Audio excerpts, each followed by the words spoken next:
वाली बात हमरा लागे बड़ी लाज, कैसे कही मोर सखिया भइल बड़ी अनघात। सुन सुहाग वाली बात हमरा लागे बड़ी लाज, कैसे कही मोर सखिया भइल बड़ी अनघात। ऊ त ऐसन हाँ ऊ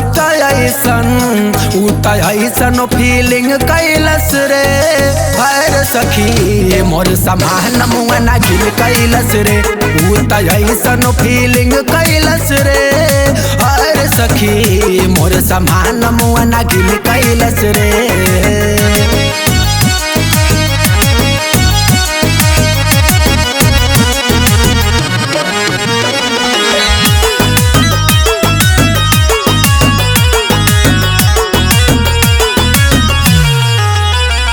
आइल रात पी के ना मान कवनो बतिया, दह भाई दिलस कस के सखी रे हमर छतिया। भाई दिलस कस के सखी रे हमर छतिया।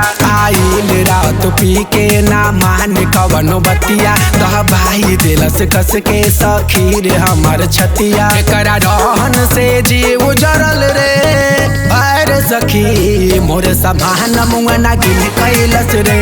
ऊ त ऐसन फीलिंग कैलस रे भैर सखी मोर समान मुआ ना गिल कैलस रे।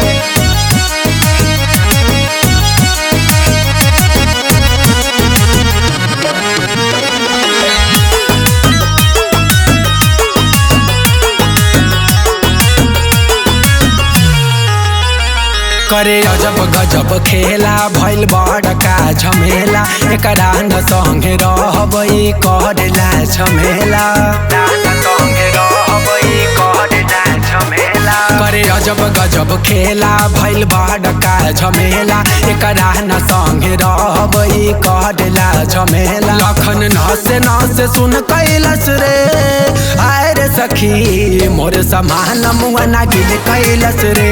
ऊ त ऐसन फीलिंग कैलस रे आय रे सखी मोर समान मुआ ना गिल कैलस रे।